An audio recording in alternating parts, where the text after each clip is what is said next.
pero dale, dale. Entonces, arrancamos. Se entrecorta un montón. ¿Cómo están? Bueno, a ver Profe, si lo que puede probar, si no tiene buen internet, es desactivando la cámara y hablar solamente para que le funcione mejor, digamos. Se la escucha un poco entrecortado. Roto la cámara, no porque me haya ido, sino a ver si ahí por ahí se escucha un poquitín mejor. No por irme, sino. Ok, bueno, genial. Parece más fluido. Dale. Intento agregar datos también, a ver si de esa manera, digamos, conseguimos algo mejor. Ok. Dale.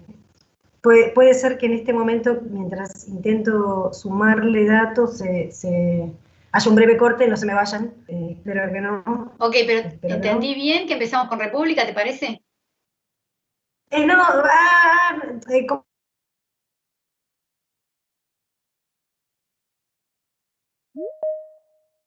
nos fue.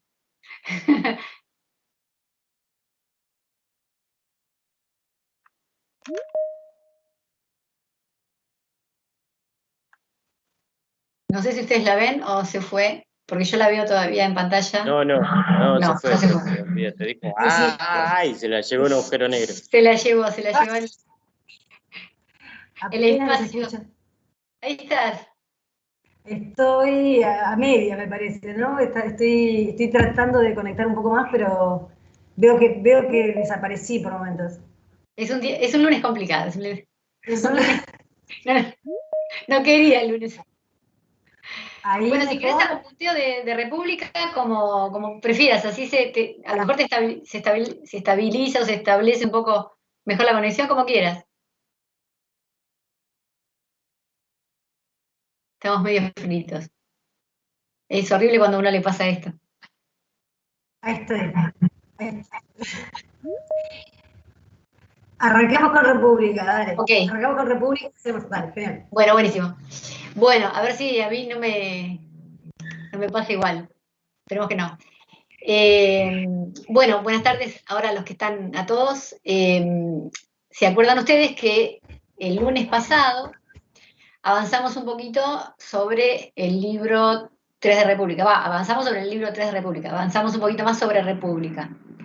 La idea, como ustedes ya saben y ya ven, es que una vez por semana, cuando nos reunimos, hablemos también de uno de los libros de República.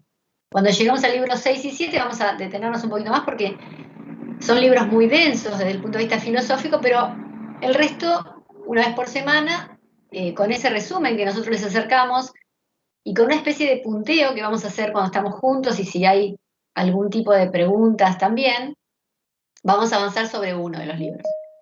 Hoy nos toca el libro 4. El libro 4 no tiene poca densidad, la verdad es que es un libro que tiene mucho contenido filosófico, sobre todo porque se sienta la base de algo que va a atravesar todo el resto de República y es el isomorfismo o el paralelismo estructural, así lo vamos a llamar, entre el alma y la estructura de la polis. Quiere decir que Platón acá, en el libro 4, va a establecer una misma estructura, una misma forma, por eso hablamos de isomorfismo, iso significa igual en griego y morfe significa forma, entre la estructura de la polis y la estructura del alma. Antes de llegar a eso, de todos modos, hay otros elementos doctrinales y filosóficos importantes que vamos a tener en cuenta. En el resumencito que ustedes tienen en la plataforma que hace un poco de introducción y que marca la estructura general del libro, ustedes van a ver que hay 3 momentos en el libro 4, ¿no? Así está descrito. Un primer momento donde se dan datos sobre las condiciones mínimas que tiene que tener la polis para que la polis sea una polis buena, y esto implica que haya felicidad no en los gobernantes solamente, sino en todos, o sea, no en un grupo solamente, sino que la felicidad sea patrimonio de todos, del conjunto de la polis. Esto se da en la primera parte del libro 4, desde 4.19a a 4.27e, un segundo bloque de discusión donde se habla de las virtudes que tiene que tener la polis, que son la sabiduría, la valentía, la moderación y la justicia. Platón, en el personaje Sócrates, se va a detener largo rato en ver qué relación hay entre sabiduría, valentía, moderación y justicia, ¿no? Sobre todo con la justicia. La justicia va a revelarse como una especie de virtud fundante o fundacional, si quieren, ¿no? Porque si bien todas estas virtudes o estas excelencias son importantes para la polis sana, parece, primero, estamos buscando la justicia del libro 1, ¿no? Esto hay que tenerlo en cuenta. La pregunta que abre Laoconia Dimanto al personaje Sócrates en el libro 1 es ¿qué es la justicia? La pregunta que todos en el primer libro ya empiezan a tratar de responder es esa. Y es una pregunta que no se responde fácilmente y que recién encontramos esbozada como respuesta un poco más cabal y más completa en este libro 4. Entonces la segunda parte del libro 4, el segundo bloque, que está entre las páginas 427E y 435E, están dedicadas a eso justamente, ¿no? A las virtudes y especialmente a la justicia en su relación con las otras virtudes, que son sabiduría, valentía y moderación. Y la tercera parte de este libro, desde 435E hasta el final, está abarcada por justamente el planteo de la tripartición del alma en paralelo con la tripartición de la polis. Entonces, ¿qué les puedo marcar yo como puntos que necesariamente tienen que ver o que quedar bien comprendidos de este libro? Primero, el tratamiento que Platón hace sobre la felicidad, que eso aparece apenas entra uno a leer el libro 4, ¿no? 420b, eso ya aparece. El segundo punto que no debería perdérseles en la lectura es la importancia que Platón da a la discusión acerca de la pobreza y la riqueza en la polis. Ahora con Ivana vamos a problematizar un poquito la imagen de Sócrates, ¿no? Y nosotros vamos a volver sobre esto la semana próxima, yo voy a volver con eso. Pero cuando hablamos de este Sócrates de la República, hablamos de un Sócrates que parece representar un poco menos al Sócrates, que eventualmente podemos reconstruir como un Sócrates que fue, como Sócrates histórico. Entonces, ya la clase pasada, Ivana era muy cuidadosa en decir el personaje Sócrates. Eso me parece que tenemos que tenerlo muy presente siempre. Esto es una construcción de Platón. Y en la medida en que tengamos esto presente, vamos a entender que este personaje que se llama Sócrates es un personaje, ¿no? Es una ficción. Entonces, el personaje Sócrates, a veces decimos el personaje Sócrates y a veces decimos Platón, porque Platón es el autor que está detrás de estas ideas y que está argumentando en ese personaje Sócrates, ¿no? Esto para decir, a veces vamos a decir Platón directamente y a veces el personaje Sócrates, refiriéndonos a esto, que Sócrates acá aparece como una ficción. Entonces, ese personaje Sócrates, o Platón, problematiza a partir de 422A, en este libro 4, la cuestión de la riqueza y de la pobreza. Y ustedes van a ver que hay un gran interés en mostrar y en tematizar la necesidad, la reflexión sobre la relación entre la pobreza y la riqueza, porque una polis donde haya muchos ricos, o algunos muy ricos y otros muy pobres, Platón va a decir, no es una polis, son dos, ¿no? Y entonces, de esto se desprende la importancia de que la polis sea una, ¿no? Y no solamente, dice Platón ahí, en 423b, la polis tiene que ser una porque no tiene que haber grandes diferencias entre muy ricos y muy pobres, que eso nos hace dos polis, sino en la extensión de la polis. Una polis inmensa, una polis enorme, necesariamente va a ser más de una, ¿no? Se va a dividir. Este es un segundo punto que se problematiza. Y el tercero es un punto que también va a repetirse después en el libro 6, en el libro 7, y es la necesidad de que cada uno de los ciudadanos haga una y solo una cosa que tenga una y solo una función, ¿no? Platón ya nos había dicho algo de esto en el libro 2, ahora en 423D insiste en que cada hombre debe hacer una y solo una cosa bien porque es solamente una la que podemos hacer bien. Y con esto ya va delimitando algo, digamos, a esta altura del libro uno a lo mejor no se da cuenta todavía de la importancia de eso, pero el hecho de que cada uno tenga un solo ergon, una sola función, va a ayudar a Platón a delimitar estas tres partes que va a tener la polis. Porque yo hablé de las tres partes del alma, pero dije que había un paralelo entre el alma y la polis. Entonces, así como hay tres partes de alma, y no tres almas, ¿no? Es una sola. Eso hay que tenerlo muy presente también. No se trata de que haya tres almas, hay una sola con tres tipos de motivaciones distintas. Y de eso se tratan las partes, ¿no? Platón dice, mere, partes. No, tres almas. Entonces, digo, así como hay tres partes del alma, va a haber tres partes de la polis. Tres clases en la polis. Entonces, claro, cada uno de los individuos hace una y solo una cosa bien. Entonces, solo puede ocupar una de esas partes de la polis. Si soy gobernante, no puedo ser artesana.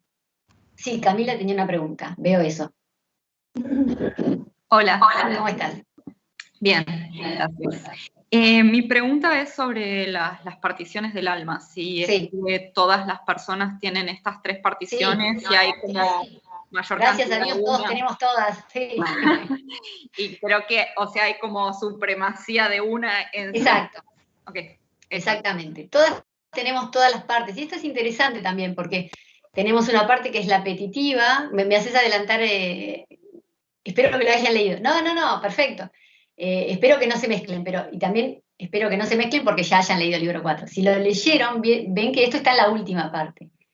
Y en esa parte se llega justamente a tematizar esta antropología porque este personaje Sócrates dice, bueno, mirar todo esto en la polis es una enormidad, no llego a ver con claridad, ¿no? Entonces, si lo miramos en lo pequeño, a lo mejor entendemos mejor qué pasa en lo grande. Entonces, fíjense, ahí hay un supuesto. Ahí, la hipótesis es, tiene la misma estructura, por eso mirando el alma puedo ver la polis, ¿no? Y entonces no dice, bueno, los gobernantes tienen la parte que busca la sabiduría y los otros no. Todos tenemos todas las partes. Esto es constitutivo. Ahora, algunos tenemos más, esto lo vamos a ver en el libro 5, ¿no? Y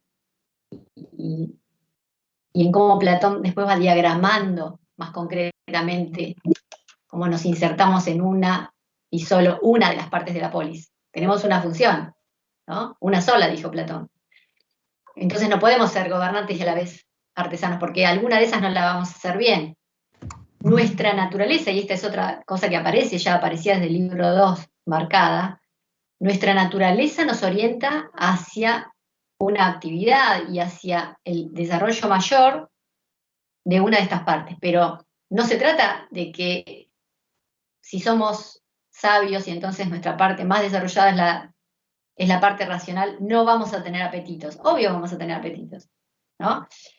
No se trata tampoco de reprimirlos, no se trata de taparlos, no, se trata de darles el lugar que tienen que tener. Se trata de eso. Entonces, en esa tripartición, cada uno de nosotros va a tener un mayor desarrollo de una de las partes o una afinidad mayor a un tipo de actividad que tenga que ver con una de esas partes. Las tres partes son la parte racional, el logisticón, la parte irascible o impulsiva y la parte apetitiva, como decíamos, que tiene más que ver con el deseo, lo desiderativo. Entonces, todos tenemos todas las partes. Ahora, quienes lleguen a tener en su naturaleza mayor afección por una actividad u otra que muestre que hay una parte que usamos más u otra, bueno, esa es ese es el ergon propio de cada cual, ¿no? Es muy interesante porque esta perspectiva de la naturaleza de cada uno, del elemento natural de cada uno, es fundante. Una polis donde cada uno haga algo que no sea aquello que le corresponde por naturaleza, va a ser una polis un poco destinada al fracaso.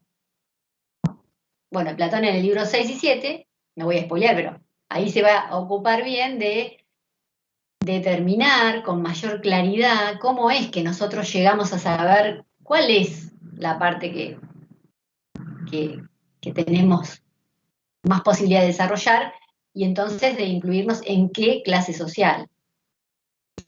Pero la idea es que la parte racional, que como característica, tiene una característica justamente, ¿no?, intelectual, de buscar la verdad, de saber, de conocer, pero también de mantener una armonía entre todas las partes. Es directriz. Entonces, claro, ya nos podemos imaginar que el gobernante va a tener más desarrollada esta parte. Pero también va a tener apetitos y también alguna vez se va a enojar, ¿no? Entonces, si tenemos una polis en la que hay auxiliares de estos gobernantes y que son los que hacen la guerra y los que se ocupan de mantener el orden, etcétera, bueno, esos van a necesitar tener más desarrollada no la parte intelectual, sino la parte irascible. Porque si yo soy pura paz y amor, ¿no? ¿Y cómo voy a hacer para ser un buen soldado? No puedo. O un buen militar o un buen policía. No puedo. Tengo que tener algo en mi constitución natural que pueda yo desarrollar para estar bien en esa clase social de los auxiliares de los gobernantes. Entonces, claro, si yo tengo una naturaleza en la que mi parte racional es la que más se desarrolla, seguramente ahí la virtud que me va a corresponder es la virtud de la sabiduría. Y si tengo una naturaleza que me inserta en la clase de los auxiliares, es decir, de aquellos que van a la lucha, y la valentía va a ser mi virtud. Entonces, ¿qué quiero decir con esto?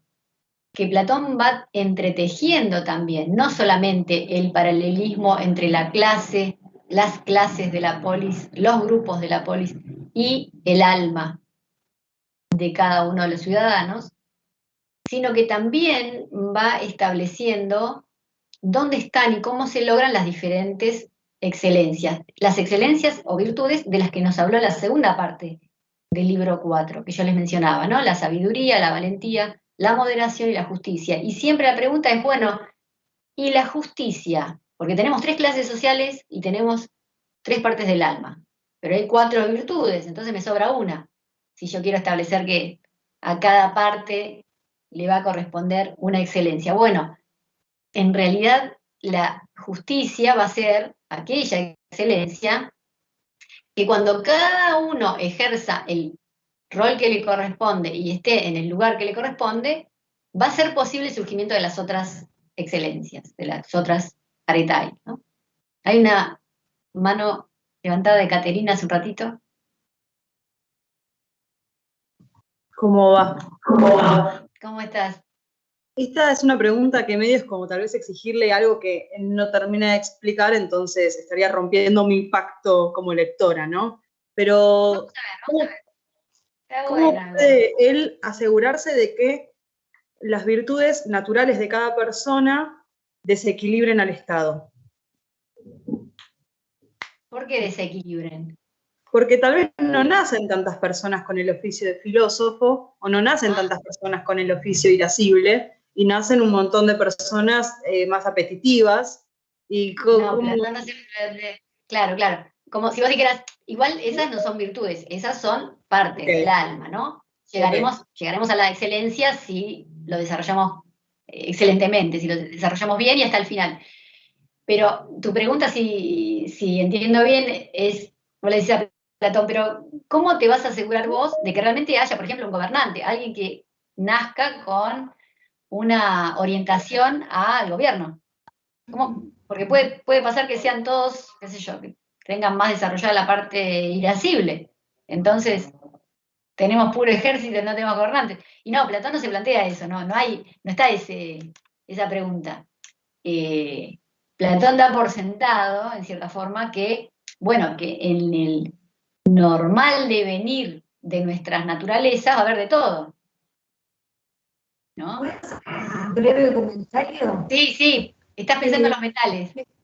Me interesó mucho que Caterina habló del pacto como lectora, digamos, y eso está muy bien, digamos, verse a uno como lector de una obra completa, y en ese sentido lo que uno puede hacer es trazar un arco, digamos, que va del libro 2 al libro 4. En el libro 2, ¿se acuerdan que él había dicho, bueno, cómo, después del fracaso del libro primero de la definición de justicia, de llegar a un acuerdo con Trasímaco, se ponen con Glauconio y Adimanto como a desentrañar lo que es la justicia? Dice, bueno, a ver, nos cuesta ver, y sobre todo Glauconio y Adimanto dicen por qué la gente piensa que la justicia no es lo mejor, no es lo elegible, no es un bien elegible, es algo que, bueno, lo aceptamos para que no metan presos o para quedar bien, en fin. Entonces ahí Sócrates dice, bueno, vamos a tratar de desentrañar qué es la justicia, porque el Sócrates platónico está convencido de que la justicia es un bien, y dice, entonces vamos a verlo. Primero proyectando letras grandes, y después en letras pequeñas. Lo veríamos mejor si lo viéramos primero proyectado en letras grandes. Esas letras grandes son las letras de la polis. Y entonces así él delinea, digamos, un cuadro donde dice, bueno, la polis justa sería la polis, donde cada uno hace lo que debe según su natural tendencia. El que nace con la tendencia natural a guerrear, que sea guerrero. El que nace con la tendencia natural a hacer dinero, que haga dinero. Y el que nace con la tendencia natural a estudiar, que sea y gobernante. ¿No es cierto? Esas serían las letras grandes. Ahora toca ver las letras chicas, pero justamente son letras chicas, o sea, no las vemos. Entonces, a lo que iba es, porque a partir de tus cosas lectas de las letras chicas vamos a ver si eso que vimos en las letras grandes efectivamente se verifica en el microcosmos humano. Eso que vimos en el macrocosmos de la polis, esas tres partes, veamos si también se verifica en el microcosmos que es la acrópolis humana, la polis humana, el ser como una polis. Por lo tanto, y esto es lo que quería señalar, es que fíjense que las tres partes del alma no son desarrolladas como en un mito, ¿no? El mito de los metales dice, bueno, el mito es, somos hijos de la misma parte, de la misma madre, y a la vez somos diferentes, porque cada uno tiene una expresión distinta. La tripartición del alma, es decir, este paralelismo estructural tiene que ser argumentado, no hay un mito. Y cuando vuelvan a leer el libro cuarto, y vuelvan a leer esa segunda parte, fíjense cómo Platón tiene que argumentar que hay tres partes. Argumentar, es decir, pero efectivamente son tres partes. Atiendan como lectores a que es muy diferente la estrategia narrativa de una parte de la otra, ¿no? Las tres partes de la polis surgen de un mito. Esto es lo que yo pienso. Es difícil que se lo crean, pero esto es lo que yo pienso. Y ahora vamos a argumentar que efectivamente son tres partes, y fíjense que sobre todo mostrar que existe una tercera, digamos, como dijo Marisa, motivación, principio de acción en el alma, eso es lo que llamamos parte, digamos. Para mostrar eso requiere distinguirla tanto de la razón como de los apetitos. No es tan sencillo, no es un mito que él cuenta, no es algo que sí o sí tiene, digamos, nosotros tenemos el resultado, y es Platón plantea la tripartición del alma, pero en la narrativa, digamos, aparece como un argumento que hay que desentrañar, que hay que de alguna manera consensuar. En fin, eso quería. Sí, porque además, la diferencia. Perfecto, porque yo no lo mencioné porque me olvidé, que hay en ese argumento de la tripartición, hay primero dos partes, ¿no? Primero, porque el argumento se mueve o avanza por opuestos, por oposiciones, por tensión. Entonces, lo fácil es ver que hay una parte en nosotros que es racional y una parte que es apetitiva. Eso es fácil de ver. Entonces, la primera diferencia que Platón establece es parte apetitiva versus parte racional. O, dicho de otra manera, parte no racional versus parte racional. Eso es lo más fácil de ver. Ahora, lo que tiene que hacer Platón es un argumento subsidiario para decir que todo lo que no es racional no queda asimilado en lo apetitivo, porque nos enojamos y eso no es lo mismo que desear comer. Y tampoco es racional, es decir, Platón hace un esfuerzo, primero, en separar lo racional de lo irracional, pero después dentro de lo irracional tiene que hacer un segundo esfuerzo para mostrarnos que no es todo lo mismo, que no es un espacio homogéneo, sino que dentro de esa irracionalidad, lo que es álogon, hay una parte que es apetitiva, pero hay otra que es la que tiene que ver con la explosión, ¿no? Con enojarnos y con reaccionar. Y ustedes van a ver que incluso en el argumento en el libro 4, Platón avanza y retrocede cuando tiene que demostrar esto, ¿no?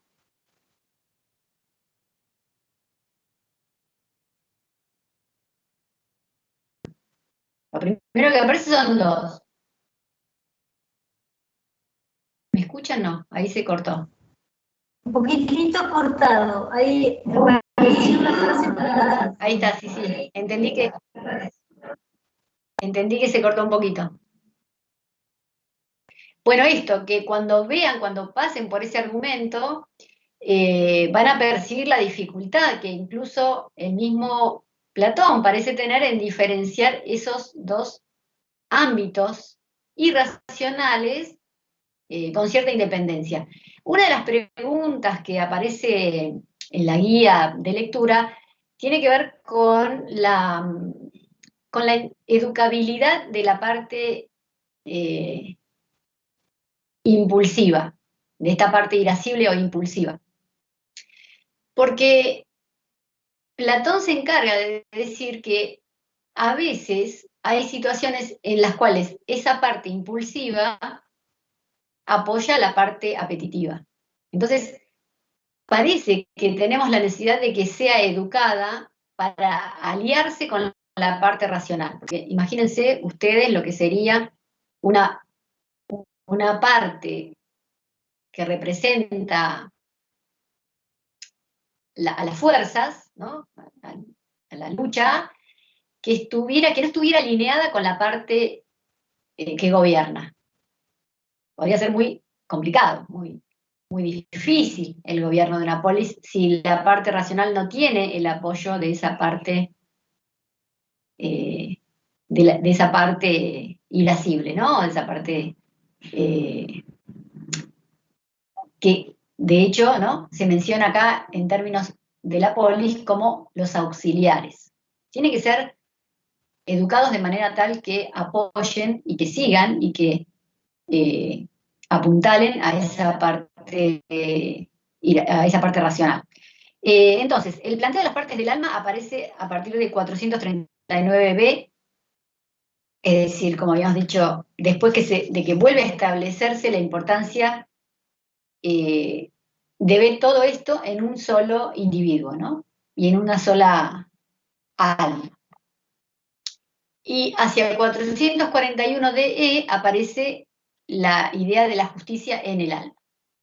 Entonces, todos esos son puntos que, para no ahondar en cosas que ustedes van a poder leer en el resumen y en República, son puntos que a mí me parece que no se tendrían que perder en la lectura completa, porque son como los puntos fundamentales, ¿no? Son el punteo va por ahí.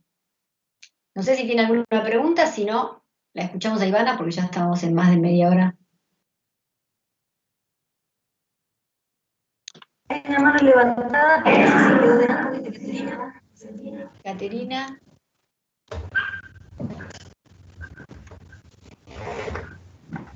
Ok. Perdón, profes, No, ¿se puede sí. hacer yo vengo desgraciadamente ligeramente atrasada. ¿Se puede hacer una pregunta del libro 3? Dale, sí. ¿O no es posible ya? Sí, dale, preguntala, obvio. Claro, no caducan, no tienen fecha de vencimiento. No, porque a mí, en realidad, la duda que tengo es si podemos plantearlo un poco, es sobre una de las preguntas de la guía, que la utilizo bastante para hacer un seguimiento, pero bueno, en el libro 3 ya hay varias preguntas que ustedes pedían vincular, sobre todo con la concepción borgiana, ¿no? Y hay una que en especial me resulta compleja, que son las que se vinculan con el encomio de Elena, en que ustedes preguntan qué relación se establece entre República 387 BC, entre el carácter específicamente poético y placentero de la poesía con la educación de los guardianes. Analizar esta observación del Sócrates platónico a la luz de la concepción gorgiana del logos poético en el encomio de Elena.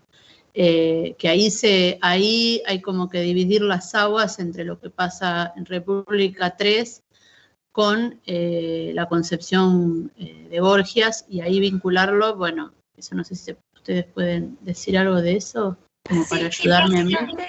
Lo que pensábamos era, digamos, están todos los parágrafos del encomio donde se destaca, digamos, el impacto que tiene el poético, ¿no? Un impacto que nos hace temer, amar, ¿no? por cosas que suceden a otros, digamos, ¿no? Ese impacto el logos poético. Y lo que simplemente queremos subrayar es que cuando, justamente en el libro 3, o sea, y esto bien se viene en el libro 2, o sea, esos libros, Platón hace tener en cuenta esta misma concepción. Saco la cámara, ¿verdad? O sea, a ver así, sin cámara, un poquito mejor. Parece, sí. El logos poético, digamos, otra vez, cuando Platón tiene en cuenta el impacto de la poesía en la formación de los que están llamados a ser en el futuro, digamos, los guardianes que saneen, que vuelvan saludables a polis enferma, en ellos también, digamos, justamente el problema es el mismo, digamos, es que el logos poético tiene un impacto emocional y también, lo mismo que en el encomio de Elena, un impacto cognitivo, u opinativo, o judicativo, es decir, el logos poético impacta tanto en nuestras emociones como en nuestros juicios, es decir, lo que opinamos acerca de determinadas cosas. Por lo tanto, simplemente lo que queremos es trazar ese paralelo, digamos, que efectivamente a Platón le preocupa el mismo tema, ¿no? O está subrayando ese mismo impacto, y cómo también en algunas circunstancias el logos puede ser un fármaco, que es lo que dice puntualmente, específicamente, Gorgias en el encomio de Elena, digamos. Son estos elementos, queremos que ustedes digamos, tomando las afirmaciones del encomio, puedan verlas, digamos, reflejadas en la preocupación del Sócrates platónico, o del Platón de la República, en la formación, digamos, en el impacto que tiene la poesía en general, es decir, las artes en general, porque es la música, acuérdense que hay todo un análisis formal de los ritmos, de las melodías, de la letra, de lo que dicen las poesías, en la formación de los que están llamados a ser los gobernantes de la polifutura, ¿no? Ese sería el punto, no sé si se entiende, Natalia. No es un tema muy difícil, es como volver esos pasajes de República y van a saltar de inmediato las conexiones, digamos, lo que es interesante es que ustedes los puedan escribir, digamos, formalizar, digamos, conceptualizar. Sí, me parece también que es interesante que Platón, que hizo tantas profundas críticas al pensamiento de Gorgias, porque Platón escribe un diálogo cuyo personaje principal, interlocutor de Sócrates, es Gorgias, y lo mata en ese diálogo, lo aniquila, digamos, en su naturaleza de orador, esté finalmente mirando el riesgo de lo mismo y la fuerza que tiene el logos de la misma manera, ¿no? Eso me parece que es algo interesante de rescatar a partir de estos pasajes de República, ¿no? Bueno, para Gorgias el logos es un gran soberano, para Platón también. Y ahí está su dinamis, su potencia, y su riesgo, su peligro también, ¿no? el último punto de introducción, digamos, y después prueben a hacerla, digamos, hagan la prueba de conceptualizarlo, es decir, de escribirlo, de bajarlo, digamos, más allá de la claridad de la clase, es esta cuestión, digamos, ya al final, digamos, y un poquito antes del mito de los metales, aparece en Platón la idea de las pruebas a las que se va a someter, eso lo mencionaba la vez pasada, pero volvemos ahí, las pruebas a las que se va a someter a estos, digamos, estas promesas filosóficas que se van a formar, digamos, ¿no? Este núcleo que se está formando de jóvenes que se están formando, y ahí se los van a someter a determinadas pruebas, digamos, entre las cuales están las del encantamiento otra vez. Y si viene otro con un encantamiento y te persuade, efectivamente cambias tu convicción después de que te hemos formado y te hemos enseñado, ¿no? Están dispuestos a cambiar sus pareceres. Bueno, vinculen eso también con la magia y el encantamiento que aparecen en el encomio de Helena, ¿no? Que están subrayados, ¿no? En el análisis que les propusimos del encomio, están subrayados justamente esas técnicas de magia y encantamiento, ¿no? Que se utilizan. Bueno, a eso también Platón está dispuesto a someter, digamos, a la prueba del hechizo de los, ¿no? Eso también es una huella quizás indirecta, digamos, ¿no? Sin jugarnos demasiado. Tengo una duda, perdón por interrumpir, pero no, dice que, o sea, si el logos en este caso apunta a la persuasión, ¿no? A eso como que estaban hablando, entonces a la vez aspira a la verdad. No hay como un choque ahí, o sea, aspirar a la verdad, pero depende del beneficio que quiera la persona persuadir a la otra. ¿O estoy errada con lo que digo? No estás errada. Lo que pasa es que uno puede atender a distintos niveles. O sea, el hecho de que el logos persuada, digamos, no necesariamente, estamos hablando ahora en abstracto, porque vos no planteaste ni en Gorgias, ni en Platón, o sea, hablamos así en abstracto, ¿no? Sin puntualizar. Así como vos lo preguntaste en abstracto sin puntualizar, te lo respondo en abstracto sin puntualizar. Que uno sea persuadido por el logos no significa de suyo que ese logos sea ni verdadero ni falso. Digamos, persuadir significa el efecto que produce visto desde la perspectiva de los griegos, en el alma, en la mente, diríamos, ¿no es cierto? La psique, que es lo que traducimos como alma, hoy diríamos por la misma palabra mente, pero en fin, no importa eso, ¿no? En abstracto, la persuasión significa el efecto del logos en el alma, no significa de suyo, ni que ese logos sea verdadero, ni que sea falso, ni presupone una intención ni buena, ni mala, ni nada, simplemente habla de la eficacia, digamos, de la convicción que produce. Ahora, después están todos los otros... todos los demás niveles de discusión. El logos que me ha persuadido, ¿es verdadero o es falso? Otro nivel de discusión. La persona que me ha persuadido, ¿lo hacía con la intención de engañarme o no lo hacía? En fin, tenemos muchísimos niveles. Ahora, sí, no sé quién es, no vi quién es la persona que preguntó. Sofía, creo que no. Sofía es mi nombre, perdón. Genial. No, es que en mi pantalla no se ve. Entonces, Josefina, si después vos me decís, a ver, y en el caso de tal texto, ahí podemos ver qué es lo que está quizás presuponiendo el autor, si hay falsedad, si hay verdad, pero así en abstracto son problemas distintos, el de la verdad y el de la persuasión. No, yo lo decía porque, o sea, en un punto, leyendo Gorgias, decía que si bien el lenguaje aspira a la verdad, no siempre está disponible de inmediato por razones que exceden al universo lingüístico. Exacto. O sea, ahí estaba la duda. Esas razones que exceden. En el caso de Gorgias lo que dice es, te lo digo parafraseándolo sin citarlo textualmente, es que no somos omniscientes. Sobre el pasado no tenemos conocimiento y sobre el futuro tampoco tenemos conocimiento, ¿no? Omnisciente, no tenemos la sabiduría, sobre todo omnisciente, ¿no? Omni todo, siente, sabedor de. Conocimiento. No somos omniscientes. Como no somos omniscientes, o sea, sobre determinados aspectos no tenemos verdad sobre el pasado, no tenemos verdad sobre el futuro, allí nos tenemos que conformar con un logos plasentes, o sea, con un logos que ha sido modelado. Yo me atrevería a decir con una ficción, apelando a que ahí en el plazo que aparece está el modelado, digamos. Pero, en fin, eso es en el caso de Gorgias, digamos. Vos fíjate que Platón en el libro segundo dice sobre las mitologías, en el libro tercero dice sobre las mitologías, es decir, sobre el pasado remoto, las historias remotas, no podemos tener verdad. Esa conciencia está muy clara también. No hay omnisciencia. O sea, el ser humano no puede saberlo todo.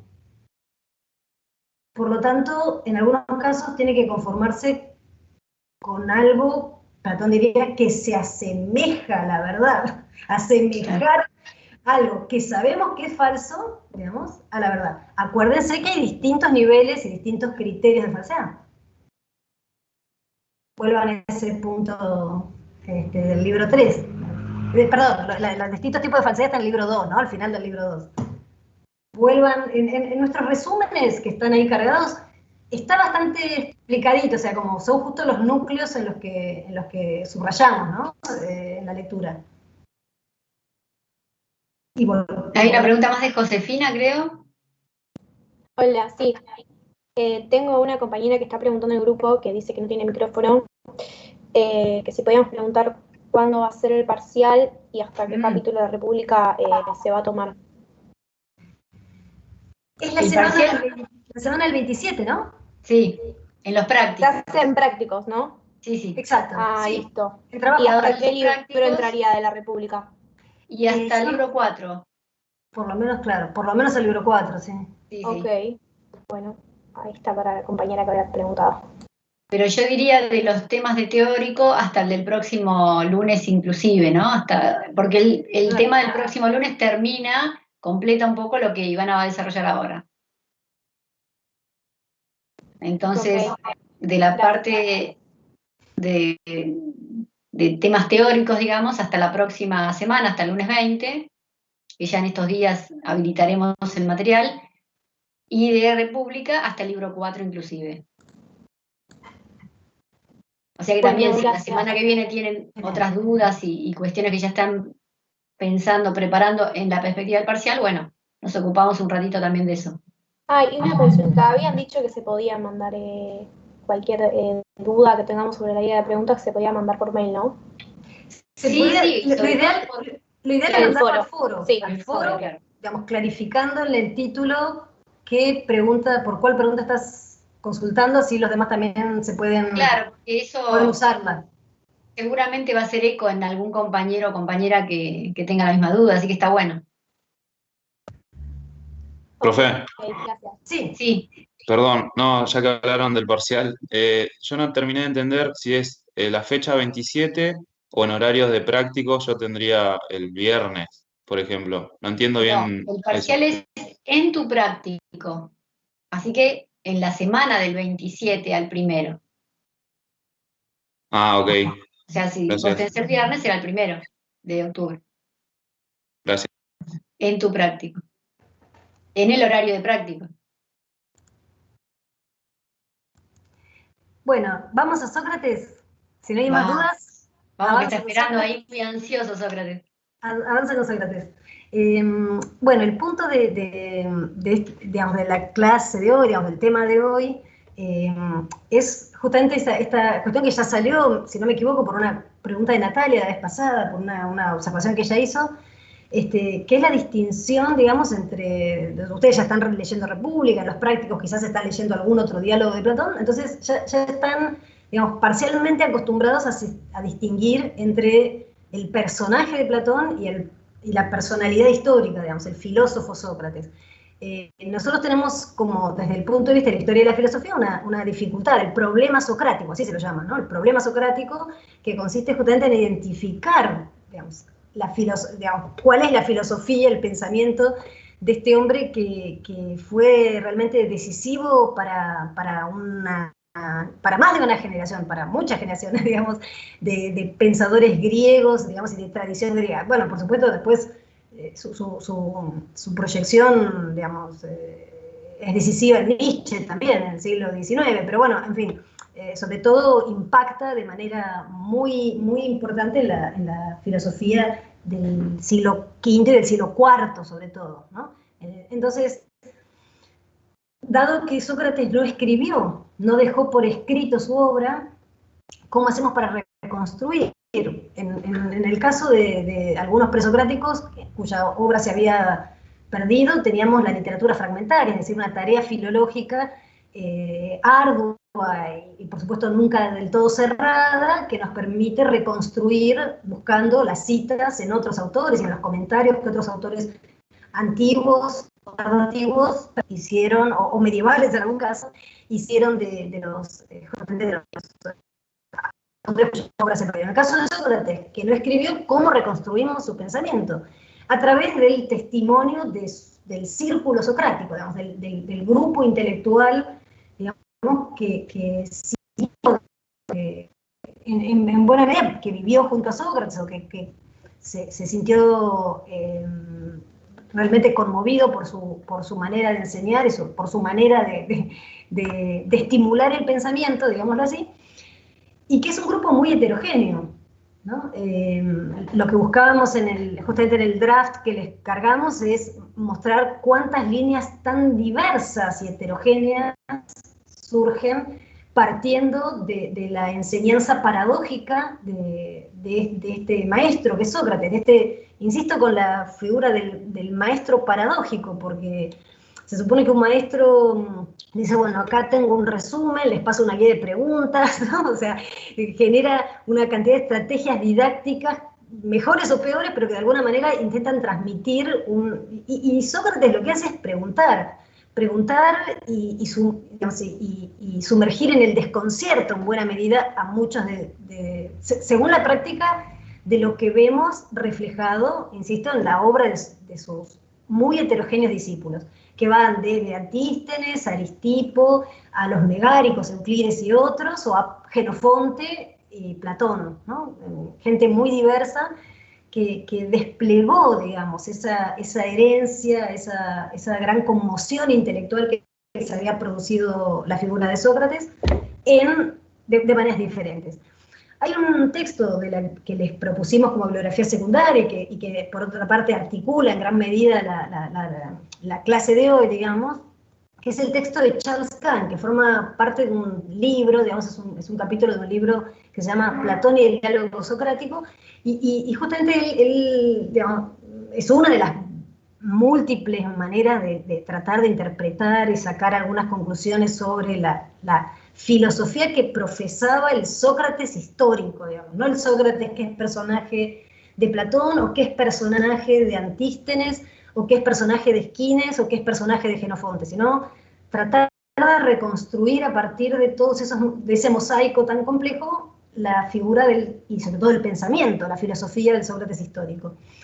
Si ustedes van a ese texto, que es un muy buen, digamos, está muy bien escrito y muy bien pensado, lo que hay primero es una crítica de las fuentes, o sea, hay razones que da Charles Kahn, que yo ahora voy a obviar, digamos, para ocupar nuestro tiempo en ir directamente al punto, pero una crítica de Jenofonte como fuente, una crítica de Aristóteles, que no fue discípulo directo, pero que influyó mucho en nuestra percepción de Sócrates también como fuente, y sobre todo también hace un planteo, hace una hipótesis, Charles Kahn, sobre cuál debería ser el documento fundamental para, a partir de él, elucidar cuál fue la filosofía de Sócrates histórico. Según Charles Kahn, Platón es la fuente más fidedigna, ¿no?, frente a otras, pero no los diálogos en general. Y acá está la hipótesis de Kahn, ¿no? O sea, Kahn dice, él la llama tesis de máxima. Hay una tesis de máxima que es la tesis que ha prevalecido en la historia de la filosofía y la historiografía, sobre todo del siglo XX, fines del siglo XIX y todo el siglo XX, que es lo que él llama la tesis de máxima. La tesis de máxima es la que puedan encontrar en el manual de historia de la filosofía griega de Guthrie, o en el libro de Seller, que anticipa, digamos, mucho a Guthrie, ya desde fines del siglo XIX, o en el pensamiento de Gregory Blastos, un gran helenista que dedicó una cantidad importantísima de ensayos a la figura de Sócrates, y es la idea de que los primeros diálogos de Platón, por lo menos los 8 primeros diálogos, ¿no?, los que se supone que Platón escribió en la primera década de su vida intelectual, de su producción intelectual, esos reflejan la obra y la manera de pensar del Sócrates histórico. Esa es la que Charles Kahn denomina tesis de máxima, y es la tesis que él intenta refutar. la tesis de máximo ahí se refiere a la máxima cantidad de fuentes, o sea, tanto los diálogos que se podrían llamar los diálogos de la definición, ¿no? El diálogo en el que, por ejemplo, en Eutifrón, donde aparece Sócrates preguntándole a Eutifrón justamente qué es la religiosidad, ¿no? Tiestin, ¿qué es la religiosidad? O en Laques, donde aparece Sócrates preguntándole al general de los ejércitos aquellos, ¿qué es la Andrea, la valentía o la hombría? ¿No? O en el Menón, donde aparece Menón preguntándole si la virtud es enseñable, y Sócrates dice, no, antes de saber cómo es la virtud, tenemos que saber qué es tiestin la virtud, qué es la virtud, ¿no? Esos, digamos, o el Protágoras, o también en cierta medida el Lisis y el Cármide. Bueno, hay una cantidad de diálogos donde digamos, prevalece esta pregunta socrática que sin duda rescata un modo de proceder socrático, y es interrogar al otro, preguntarle al otro qué es tal cosa. Bueno, esta sería, digamos, según la tesis de Máxima, la fuente principal que nos da 4 rasgos fundamentales del Sócrates histórico. Esta es la tesis que Charles Kant quiere refutar. Dice, tenemos que guiarnos por un mínimo de confiabilidad, y ese mínimo de confiabilidad está en un solo texto de Platón, que no es un diálogo, que es la Apología de Sócrates. La Apología de Sócrates no es un diálogo, y claro, el diálogo es necesariamente y por definición una construcción ficcional, ¿no? Antes Marisa hablaba del Gorgias de Platón, ¿no? El diálogo en el que Platón imagina a Sócrates dialogando con Gorgias y con 2 de sus discípulos, con Polo, ¿no? Y otro con Canicles, y ahí aparece un diálogo que por supuesto es una ficción, es una construcción platónica, ¿no? No hay mucha seguridad de que ese diálogo se pudiera haber producido efectivamente, no es un registro periodístico, digamos, de lo que efectivamente ocurrió, o el diálogo en el Protágoras, ¿no? El diálogo con Protágoras en el Protágoras, o en fin, muchos otros son construcciones ficcionales, ¿no? Ficciones filosóficas, no son ficciones meramente literarias, sino que tienen un propósito filosófico, pero como sea, desde el punto de vista de su construcción, están elaboradas ficcionalmente.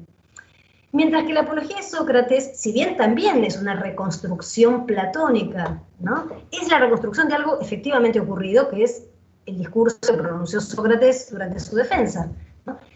Que fue una defensa pública y que habrá tenido, bueno, una módica, digamos, multitud escuchando. Módica digo porque por lo menos los discípulos de Sócrates debían estar todos muy interesados en ese juicio y en esa apología. Por lo tanto, dentro de los límites, digamos, que nos da dentro de los límites del genéricos, y también dentro de los límites, por así decirlo, de prudencia metodológica que haya tenido Platón, la Apología de Sócrates nos propone un género formalmente controlado, ¿no? Donde la imaginación de Platón estaba, por así decirlo, controlada por otras variables. El carácter público del evento, ¿no? La posibilidad digamos, de observación, de refutación de otros participantes, etc. Entonces, por una serie de notas que señala Charles Kant, él piensa que la apología es la que mejor reproduce, o digamos, en la que mejor se expresan los distintos aspectos de lo que Sócrates entendía como su filosofía, su pensamiento. Entonces, digamos, sintetizándolos, articulándolos, Charles Kant llega a 8 puntos. Es decir, que ahí, digamos, nos hace ver no 4 puntos como sostiene la tesis de Máxima, digamos, solo 4, sino 8 puntos. O sea, la tesis de Mínima tiene muchas menos fuentes, es mínima en cuanto a las fuentes de las que dispone, y es más amplia en cuanto a la cantidad de postulados, por así decirlo, que le atribuye a la filosofía del Sócrates histórico. Entonces, yo lo que quiero que ustedes puedan ver, digamos, comparando lo que sumamos en el draft con los pasajes elegidos de la Apología de Sócrates que pusimos en la selección de textos, tienen que ir a materiales y bajar esa selección de textos, yo creo que ustedes pueden reconstruir todos esos 8 puntos que sintetiza Charles Kant leyéndolos en la Apología de Sócrates, ¿no es cierto? Esa sería como la apuesta nuestra, digamos, que ustedes vayan a los textos y efectivamente encuentren representados esos 8 puntos. El primer punto es el hecho de que para Sócrates la filosofía, o filosofar, consiste justamente en eso, en buscar el saber, ¿no? Hay una... En la apología aparece esa reinterpretación, sino interpretación que hace Sócrates de la famosa visita al oráculo délfico con su amigo, digamos, en la que el amigo le pregunta, digamos, al oráculo quién es la persona más sabia. Le dice que es Sócrates, y Sócrates se queda, al parecer, muy, muy confundido con esa respuesta. ¿Por qué Dios piensa que Sócrates? Entonces, según interpreta él, lo que hizo fue empezar a interrogar a sus conciudadanos, a los atenienses, y allí descubrió que muchos que creían ser sabios en realidad no lo eran, porque no podían darle respuesta, no podían dar logos, digamos, de aquello que él preguntaba. Por lo tanto, lo que Sócrates interpreta es que lo que el Dios quiso decirle es que él era el más sabio precisamente porque no cree saber lo que no sabe, ¿no? En eso consiste su sabiduría. Entonces, la sabiduría consiste en buscar el saber, ¿no? Otra vez, se puede, digamos, resumir dentro de la apología en la interpretación que hace Sócrates del oráculo délfico, ¿no? Él reconoce su propia ignorancia, por lo tanto, él desea saber. Su práctica consiste justamente en tratar de desentrañar lo que otros aparentemente saben, lo que le muestra la interrogación es que los demás, muchos de ellos, creen saber y no saben, ¿no? En eso consiste la mayor ignorancia. Como piensan tanto Sócrates como Platón, pero no mezclemos a Platón en esto, solo Sócrates. Ese sería entonces el primer punto. ¿En qué consiste la filosofía? Buscar el saber. El punto 2 es un punto justamente uno de los más complicados, diría, de la filosofía socrática, porque Sócrates no cree ser maestro de nada, ¿no? Esto lo pueden encontrar por lo menos en 2 pasajes que ustedes tienen allí en la selección, tanto en el pasaje 22c, 23c, digamos, como en el pasaje, les digo, 29, 30, ¿no? Vayan después al texto a leerlo. Bueno, por ahí podemos leer acá un pedacito. Sócrates piensa que él no es maestro de nada. Su búsqueda consiste sobre todo en examinarse, ¿no? En someterse él mismo a examen y someter a los demás a examen, ¿no? En eso consiste, digamos, su oficio de maestro, ¿no? Por lo tanto, uno puede encontrar allí, yo creo que está esto subrayado, pero en lo que les dejamos escrito, digamos, en el campo, pero fíjense que hay 2 momentos en esta actitud, ¿no? Por un lado está el momento negativo, ¿no? Sócrates se descubre a sí mismo como alguien que no sabe, que tiene que investigar. Charles Kant piensa que también hay un momento positivo, y es que el buen examen, ¿no?, lo va a llevar a lo que sería, digamos, el tercer punto, que es, bueno, cuidar de sí mismo, cuidando la psique. Y esto consistiría justamente en ese tercer punto. El tercer punto de la filosofía socrática insistiría en qué consiste cuidar de sí, el cuidado de sí. Bueno, en esto consiste precisamente en la arete del alma, en la arete, la virtud o la excelencia de la psique, ¿no? Para Sócrates hay una manera concreta de preservar la psique, digamos, que es preservar la frónesis o la inteligencia.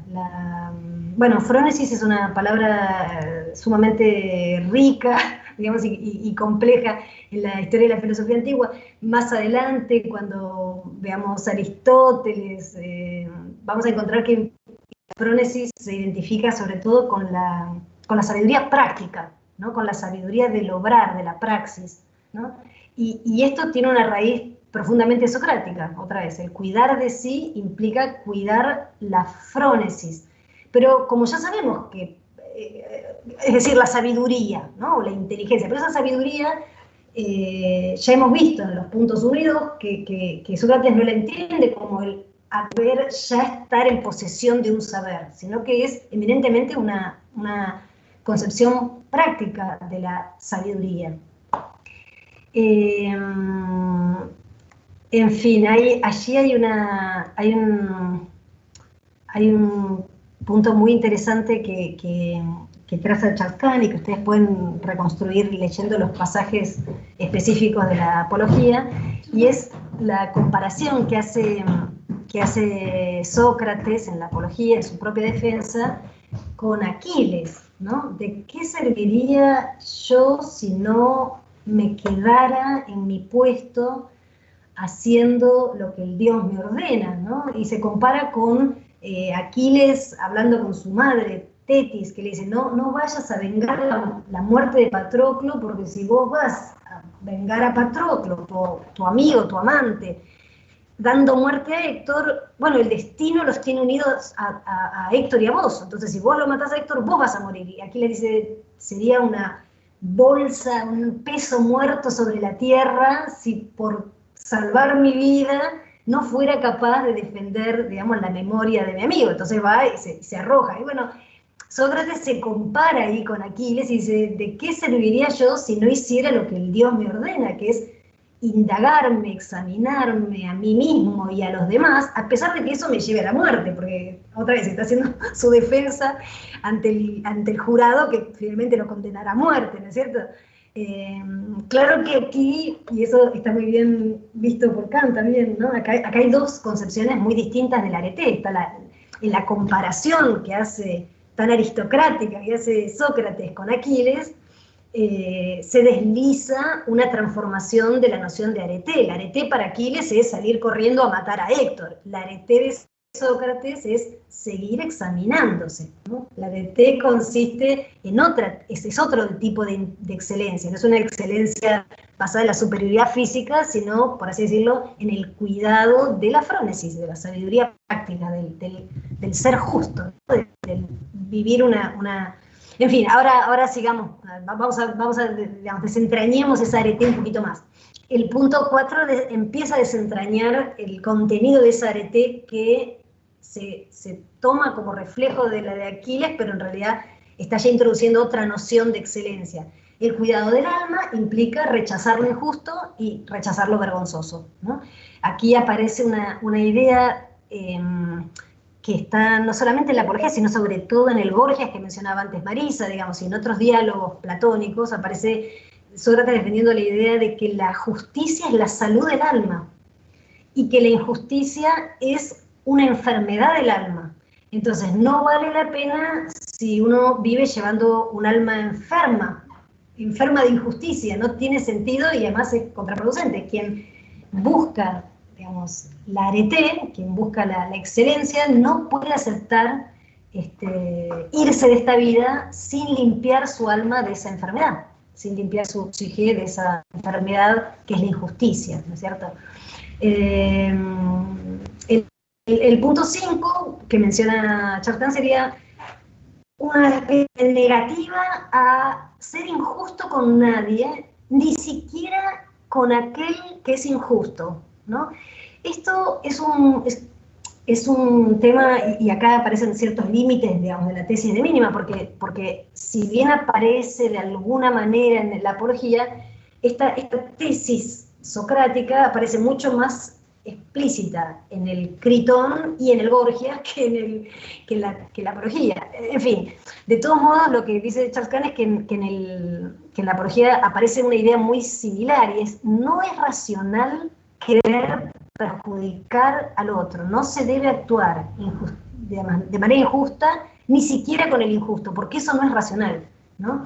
No es racional querer perjudicar a otro, es contrario, digamos, es una idea también un poco contraintuitiva que se discute en algunos diálogos platónicos, porque la idea tradicional es la idea de la represalia, digamos, si esto hiciste, paga por esto, y devuelve, digamos, injusticia por injusticia. Y en cambio acá, o el ojo por ojo, diente por diente. Sócrates dice, no se debe ser injusto ni siquiera con el injusto. Ese sería el punto 5, digamos. El punto 6 de la filosofía socrática diría, el mayor bien que uno puede hacer en vida es someterse uno a examen, ¿no? Evaluarse a uno mismo. Leo un breve texto, el texto que tienen en Apología 37, 38a. Alguno quizás diga, pero ¿no serás capaz, Sócrates, de vivir alejado de nosotros, en silencio, llevando una vida tranquila?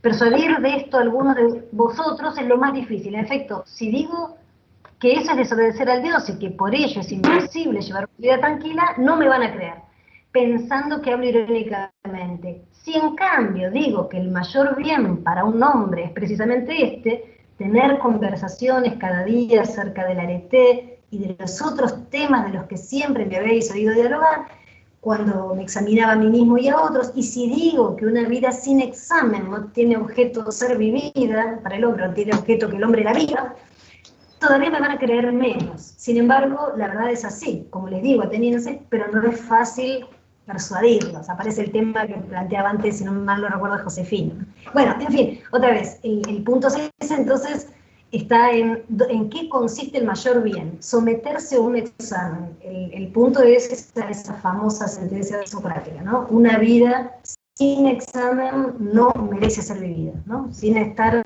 uno como objeto del examen.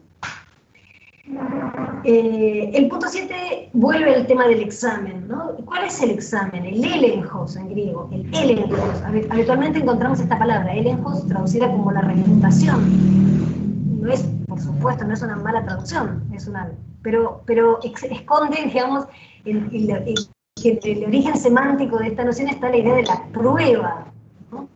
Del someterse a prueba, del ser sometido a prueba, en fin, según el caso activo, pasivo, pero el elenjos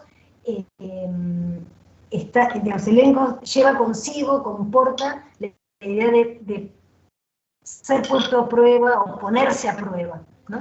Y en este sería el séptimo punto de la filosofía socrática, ¿no? Ese examen, esa puesta a prueba, eso que Sócrates hace como su oficio, esto es una tarea encomendada por el Dios, ¿no? Ese elenjos que él lleva a cabo cuando interroga a los demás y les pregunta, es como similar, análoga a la tarea que en su momento le encomendó la ciudad de Atenas. La ciudad de Atenas, cuando él hacía lo que nosotros llamamos antes el servicio militar, lo puso en un puesto de combate, digamos, en la batalla, y él se quedó ahí, ¿no? Y él mantuvo, a pesar de los riesgos que llevaba esa tarea.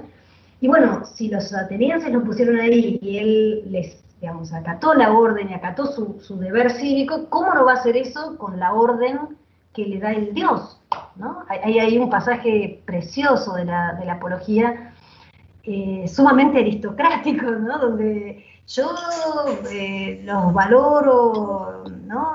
Los valoro mucho a ustedes atenienses, a ustedes jueces, pero más valoro al Dios, ¿no? Y si ustedes me dicen que me perdonarían si yo me fuera lejos y no interrogara a nadie, lamentablemente no les puedo hacer caso, porque si bien a ustedes los tengo en muy alta estima, más lo estimo al Dios, y el Dios me dice que tengo que interrogar y que tengo que seguir indagando y sometiendo de examen a los demás y a mí mismo, ¿no? Esa es una tarea que le encomienda el Dios, a veces le encomienda el daimon, ¿no? El daimon, el Dios, el Theos, a veces es el daimon, a veces es la Theia Moira, ¿no? Lo que le toca, la que le tocó por parte de la divinidad, digamos, en fin.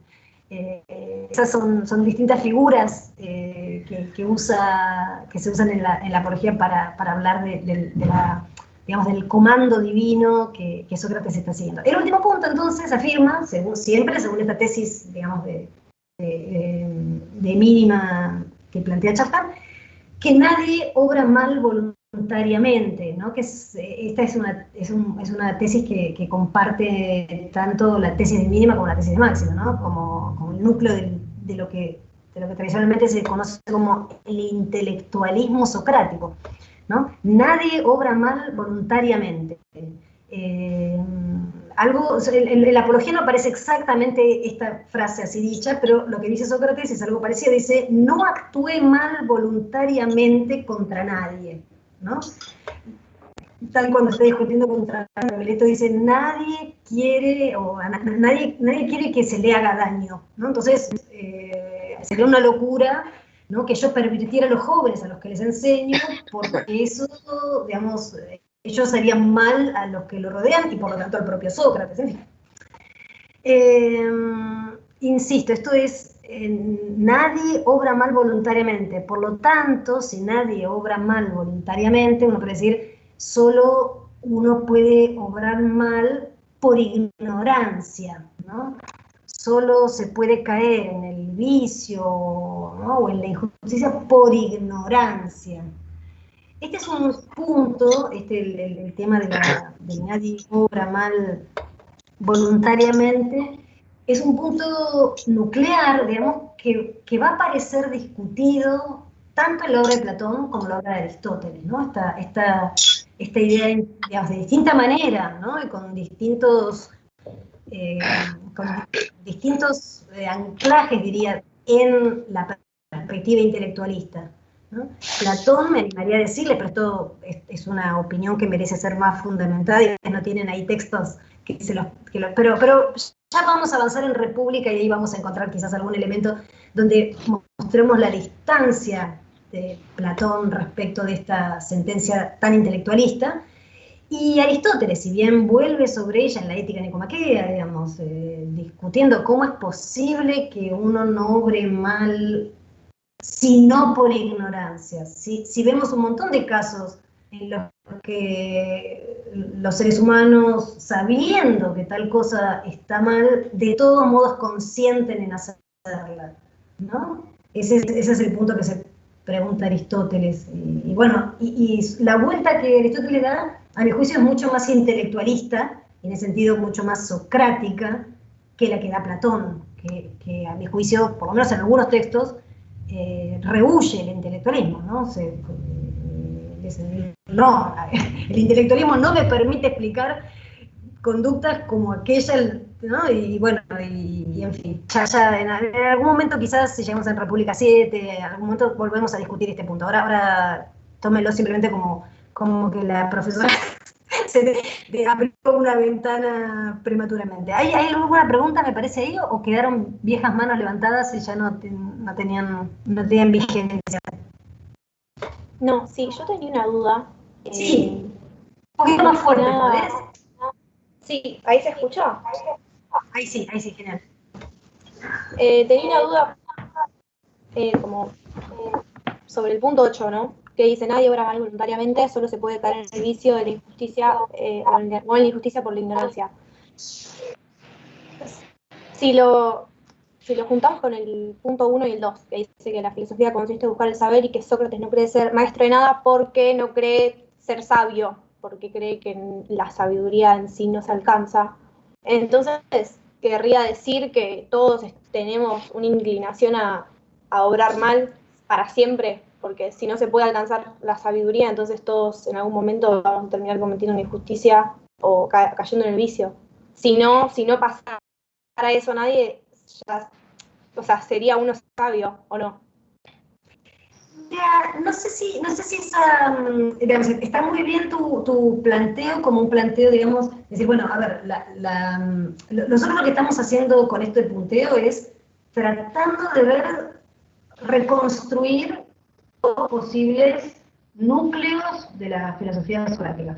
Ahora, es cierto que ese tipo de preguntas la encontramos en los discípulos de Sócrates, no en Sócrates. O sea, no sabemos si Sócrates se plantea. Yo tiendo a pensar, digamos, a pesar del aspecto, como Chascan dice, negativo, ¿no? La idea de yo no soy maestro de nada, yo no enseño ninguna técnica, esto no es sabiduría, mi sabiduría consiste simplemente en reconocer lo que no sé, digamos. Pero yo creo que eso no iría a una tesis del pecado original, sino una tesis de la fragilidad humana o la vulnerabilidad humana, pero no una, digamos, una de que para siempre, digamos, sí, digamos, efectivamente somos proclives a caer en injusticia y a caer en vicio, digamos, ¿no? Pero no, me parece que el punto de Sócrates fuera estamos perdidos, ¿no? No hay manera de resolver sino, bueno... No, yo no lo quería plantear de una forma tan como determinante, o sea, no me refería como en ese sentido, estamos destinados, pero lo dije medio así, pero nada, como que encuentro como ese vacío entre esos dos puntos y después en la idea de que se puede lograr el gobierno de los sabios y todo eso, o mejor dicho, los filósofos, como que ahí en el medio estaría nada, ese vacío, o sea, hasta qué punto se puede confiar en que alguien no va a caer en el vicio. ¿Cómo es tu nombre? El nombre de la persona que preguntaste. Josefina. Josefina otra vez. Josefina, perdón. Me niego a Josefina. No, Josefina. Perdón, la otra chica que había hecho una pregunta era Sofía, no era yo. Ok, listo. La niebla mental post-COVID de la profe, que no reconoce los nombres en el sitio. No, está bien. Lo que voy es esa manera, porque no sé si plantearlo tan radicalmente. Quiero plantearlo radicalmente. Lo que quiero decir es que no lo encontramos así en la... No lo encontramos así en los, digamos, en los planteos de la filosofía. Lo encontramos en los discípulos, y está bien que uno lo vea, digamos. Es cómo resuelve Sócrates ese momento negativo.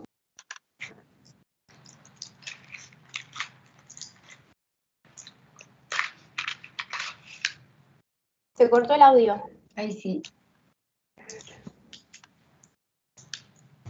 No se escucha, Profe, está muteada.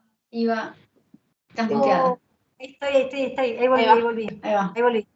Entonces decía, está muy bien plantearlo radicalmente como lo planteaste, porque así se evalúan las doctrinas y las teorías. O sea, tenemos un núcleo de sentencias, bueno, pero acá hay un problema. O sea, ¿a dónde nos lleva? Está muy bien. Lo único que voy a decir es, eso es lo que efectivamente hacen los discípulos de Sócrates. No encontramos, no tenemos un testimonio que nos permita ir en ese sentido, de decir, bueno, pero Sócrates pensaba que al final éramos todos estábamos perdidos. No, lo que encontramos en Sócrates es la confianza en el autoexamen, ¿no?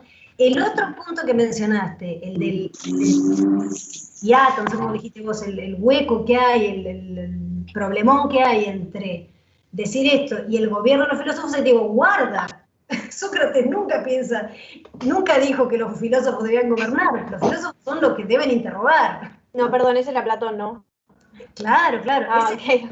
Ese es Platón. República. Clarísimamente sí, perdón. Y en ningún momento tenemos señales de que Sócrates se haya visto a sí mismo como un gobernante de nada. Más bien, lo que vemos es el bajo perfil, déjenme decirlo de una manera tan poco académica como esa.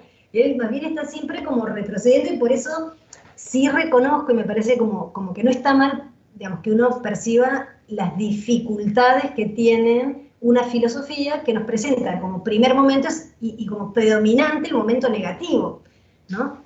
Por supuesto que la filosofía, la vuelta positiva también va a ser problemática. O sea, ¿y por qué vos pensás que el que gobierna y decís positivamente todo esto y todo aquello, ¿no? Bueno, en el caso de Sócrates encontramos cierto límite y a la vez cierta libertad especulativa, otra vez, ya que él lo que plantea, sobre todo el examen, bueno, llevando a, digamos, esa es de alguna manera la apuesta grande de la filosofía, ¿no? Y en ese sentido Sócrates, no solo Platón, sino Sócrates es gran fundador de la filosofía, porque eso es lo que hacemos. Bueno, llevemos nuestra pregunta hasta el extremo, a ver a dónde vamos a parar por este lado, ¿no? Y volvamos atrás si somos capaces de volver atrás y elegir el camino, ¿no?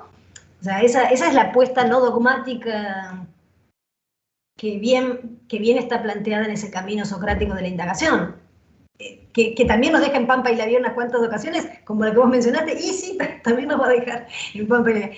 Pero quizás Marisa quiera señalar algo que yo... Sí, digamos, porque la semana que viene vamos a Claro, porque la semana que viene, para dejar un poquito abierta a Josefina y a los que se plantean esta cuestión, pero ¿cómo? No hay contradicción, primero me dice que no sabe nada, después me dice que sin conocimiento estamos condenados a hablar mal, ¿qué onda?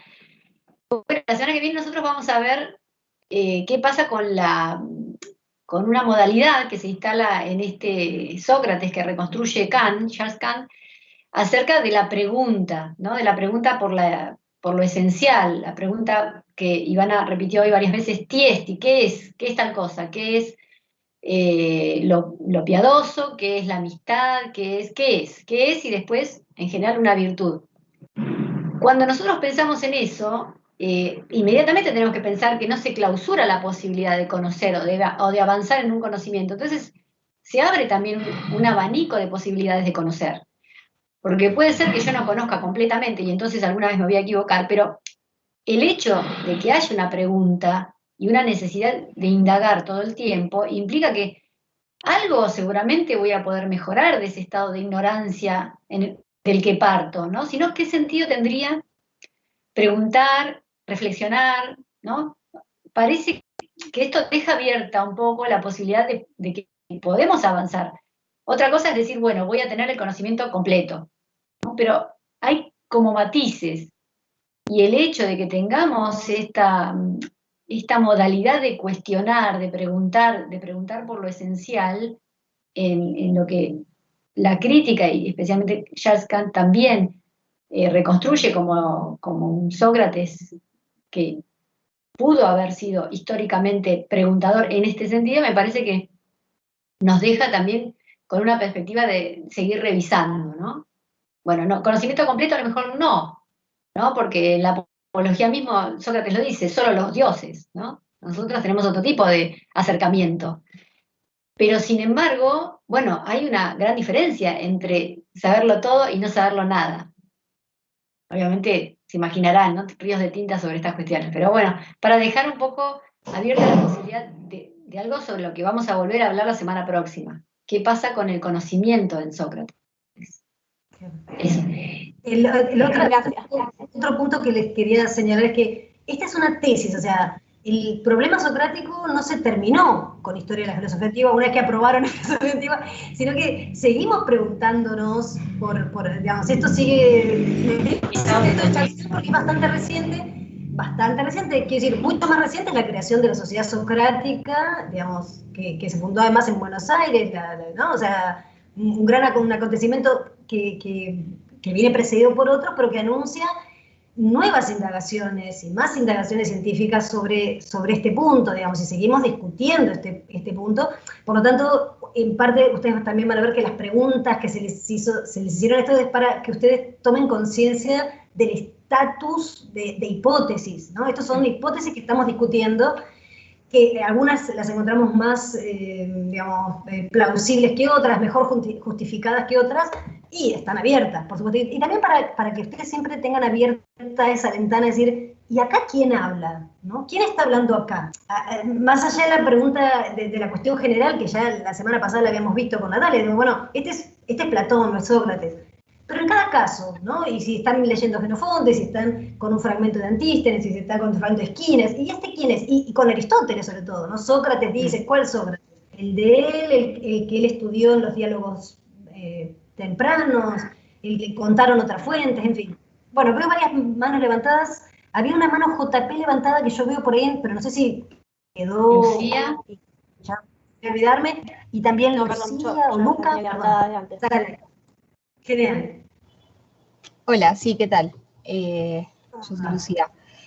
No más quería hacer un comentario que me parecía que era pertinente, que venía al caso en cuanto a lo que la profesora Marisa le estaba respondiendo a la compañera, porque me parece que está bien formulada la imagen en el banquete de Platón, que tuve la oportunidad de leerlo para la materia de filosofía del CBC, en cuanto a esta relación que hace Sócrates o Platón en boca de Sócrates entre el semidios Eros, el del amor, y el filósofo auténtico, propiamente dicho, digamos, que, digamos, apuntando a la genealogía propia de este semidios, que es hijo de la pobreza y el recurso, ¿no? Como que, y por lo tanto se halla constantemente, digamos, como en el intermedio, como moviéndose entre estas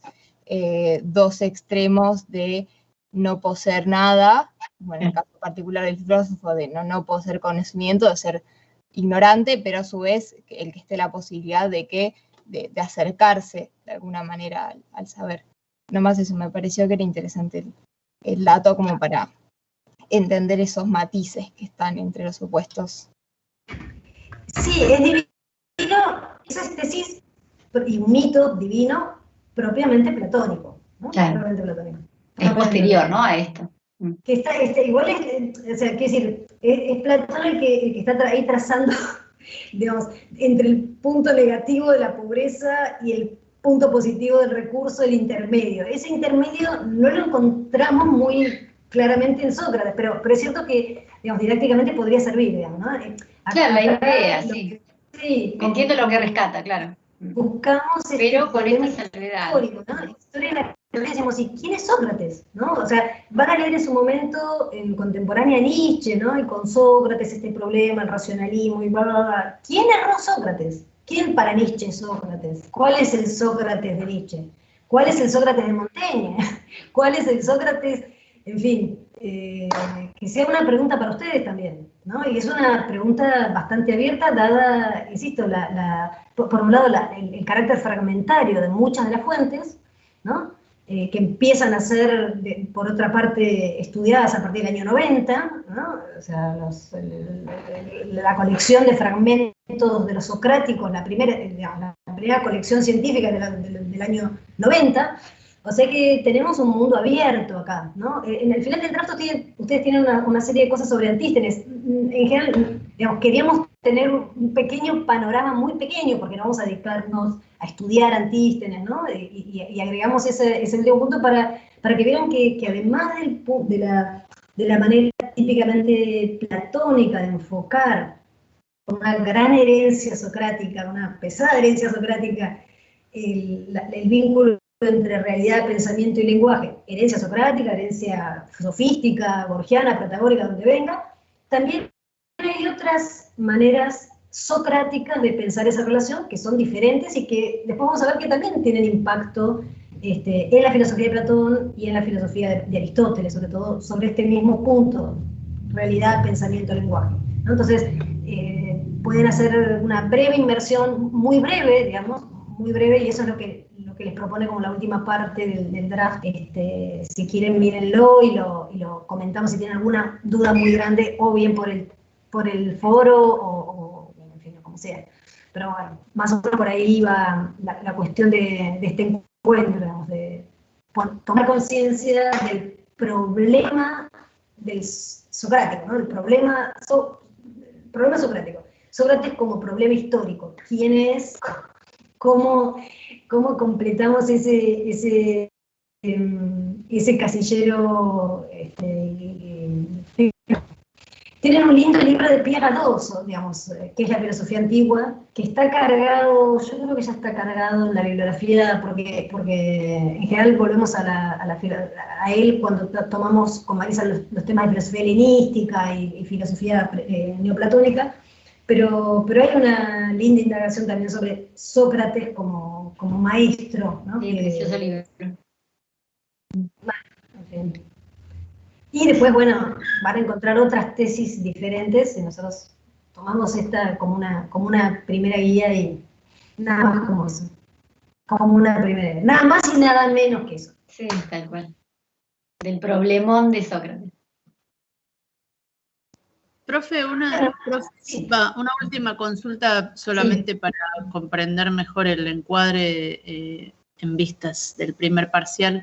Respecto de cómo vamos a continuar, digamos, o sea, nos quedaría solamente la clase que viene, digamos, la del 27, entonces no corre como una clase antes de, o sí tendríamos esa clase del lunes. Tenerla la vamos a tener igual, sí, la clase va a estar, claro. Claro, pero esos temas no van a ser evaluados, porque no vamos a evaluar lo que estamos haciendo. En el primer parcial, se evaluarán en el segundo, ¿no? Sí, no, me refiero que si, por ejemplo, el 27, la clase del 27, tenemos dudas sobre los temas del parcial, ¿podremos ahí despejar o ya no? Digo, a eso me refería. O solamente la última clase realmente que cuenta como para traer dudas y demás, es la del lunes que viene. No. A ver, ustedes pueden preguntar cuando sea. Me parece que sería mucho más operativo que puedan identificarlas antes y mandarlas por el foro. Suponete, pero imagínate que nadie va a decir, no, esa pregunta no te contesto, porque obviamente sí, pero probablemente para los que tienen parcial ese mismo día es como medio, es en el último, ¿no? Como en el extremo. Igual cuando sea y haya dudas sobre lo que podemos responder, obviamente estamos acá para eso, y si nos viéramos de manera presencial, sería lo mismo, o sea, claro. Porque, bueno, el ideal de los ideales, a mí también me encantaría aspirar, pero estoy lejos, esa es la verdad. Trabajo, tengo una casa, etcétera. O sea, mis tiempos son muy agotados para estudio, entonces siento que estoy un poco atrasada, entonces, bueno, como que cualquier posibilidad que yo tenga para despejar alguna duda, a mí, en lo personal, me sirve. Entiendo que lo ideal sería estar al día e ir dedicarle 90 horas todos los días, me encantaría, pero no me estaría sucediendo. Ten en cuenta lo que dijo Claudia en la primera clase, y es que si tuvieras que cursar, o sea, todas las horas presenciales, o sea, acá lo bueno es que para los que hicimos la carrera trabajando con dos carreras y trabajando en todo, siempre es mejor decir, bueno, me lo acomodo yo y a las 12 de la noche me pongo, acordate de eso, o sea, el asincrónico que estamos proponiendo, en cierta medida, es más conveniente, pero también es cierto que nos falta algo, digamos, digamos, estamos improvisando virtualidad después de haber dado 20 y pico años de clase presencial, o sea que también todos corremos ciertos riesgos. A lo que voy es tener mucha razón, el ideal, y todos, lo único que te puedo decir es que todos estudiamos de la misma manera y que no estás sola. Claro. Sí, aprovechar estos momentos asincrónicos y va a ser mejor si encontrás más preguntas para preguntar antes que después. Cada vez que la preguntes, y en el momento que la preguntes, si podemos responderla intelectualmente, la vamos a responder. Obvio. Sí, la virtualidad y la presencialidad son como, bueno, dos caras de una misma moneda. A mí, yo también doy clases de otro tipo de cosas, y me pasa lo mismo. Digo, yo no podría, es muy difícil lo que yo enseño, digamos, hacerlo virtualmente, y también me está pasando ahora que quizás hay ciertas cuestiones que la presencialidad, bueno, aportan otra cuestión. Por supuesto, yo no sé si podría estar en la facultad en este momento si no fuese por la virtualidad. Quiero decir, yo soy independiente, digo, sería muy complejo para mí, entonces... No, imagínate... Quizás la presencialidad sería otra cosa, ¿no? Hacer cola a la fotocopiadora para que nos dieran hojas recicladas y abrochadas con desgrabaciones espurias. Imagínate, ahora te lo cargan todo en el campo. Es otro mundo que tiene cosas buenas y mejores. Exacto. Que no sabemos todavía muy bien cómo manejar, pero... Vamos haciendo, es así, claro. Vamos construyendo. Alguien preguntaba sobre la modalidad... Los melones mientras andamos. Exactamente, exacto. Alguien preguntaba sobre la modalidad del parcial, había una pregunta más concreta. ¿Van a hacer preguntas para desarrollar? Sí, ustedes van a tener el horario de prácticos, traten de llegar un poquito antes, de conectarse un poquito antes. Seguramente el profe de práctico va a estar ahí un ratito antes para que puedan tener esas 2 horas de trabajo. Y después se acordarán con el profe o la profe cómo le envían el escrito. Sí, van a tener la hora del práctico, van a estar trabajando. Las preguntas son muy parecidas a las preguntas que ustedes tienen, muy parecidas. Entonces aprovechamos. Eso es. Imagínense llegar a un parcial y que te diga, saque una hoja y. O sea. Vamos. Bueno.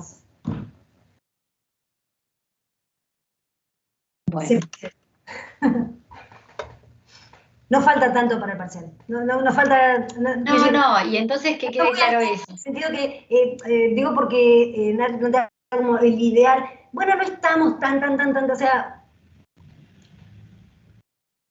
Vamos agarrando pequeñas partes, pequeñas preguntas. Hoy estas 2 preguntas, mañana otras 2, y vas a ver que eso quise decir con es posible, digamos.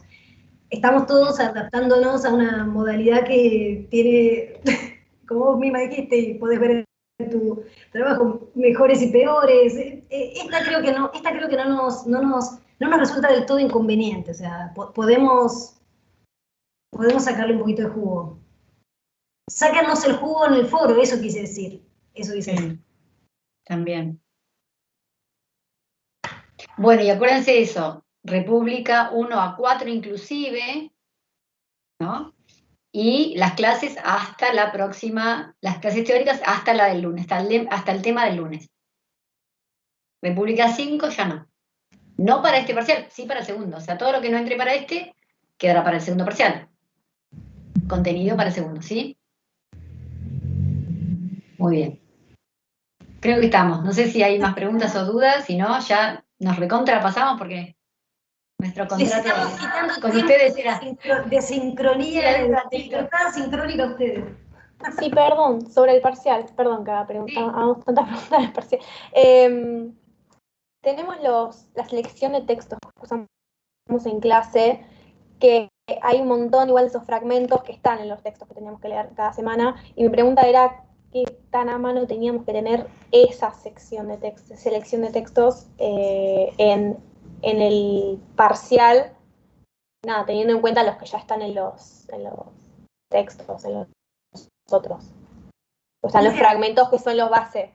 Yo la tendría súper a mano. Si estuviera en la posición de ustedes, la tendría muy a mano, porque, digamos, como ustedes tienen una serie, digamos, el parcial consiste en 4 preguntas, digamos. 3 de teórico y teórico-práctico, que llamamos a la República, y 1 de práctico. Entonces, y las preguntas, digamos, todos sabemos que son conocidas, digamos, o sea, estamos preguntando sobre cosas que ustedes ya tienen, digamos, un elenco, una lista de preguntas. Por lo tanto, si ustedes en la respuesta pueden fundamentar textualmente, poniendo, porque en Apología 37-38 aparece el coso de Aquiles, ¿no? Entonces, tenerlo a mano es una herramienta fundamental, digamos, está muy bien, sirve mucho. Digamos, sirve para muchas preguntas, sirve mucho. O decir, la que preguntaban antes las chicas, ¿qué relación tiene República 387b con Borgias? Acá tengo Borgias, a ver. Bueno, acá, como en el parágrafo 11 habla del hechizo, ¿no? Es como, creo que es una muy buena idea tenerlas a mano, la selección de textos. Claro, era por ese lado la pregunta, porque si se podía citar, si se iba a poder citar y si iba a servir. Claro. Sí, encontrar la referencia, ¿no? No hace falta que se copien todo el coso del hecho, pero sí la referencia textual. En el parágrafo 11, ustedes ven que es el 11, tal cosa, y en República 387b, ¿no? Como eso les precisa mucho el discurso que puedan armar ustedes, la conceptualización que armen ustedes, lo vuelve mucho más preciso, mucho más rico. Y uno le dice, ¡ay, bien! Fue al texto, hizo lo que hace un historiador de la filosofía, genial. Por otro lado, si no hay una lectura de eso, y si no hay conocimiento, si no hay una lectura minuciosa de eso antes, bueno, eso tener todo a mano no les va a servir de nada. Eso ténganlo en cuenta también, porque a veces uno dice, sí, tengo los textos, es algo que me salva, y no, porque después hay tanto que, ¿no? Uno tiene que tener realmente un manejo de eso, si no, hay que saber eso, usar esa fuente. Sí.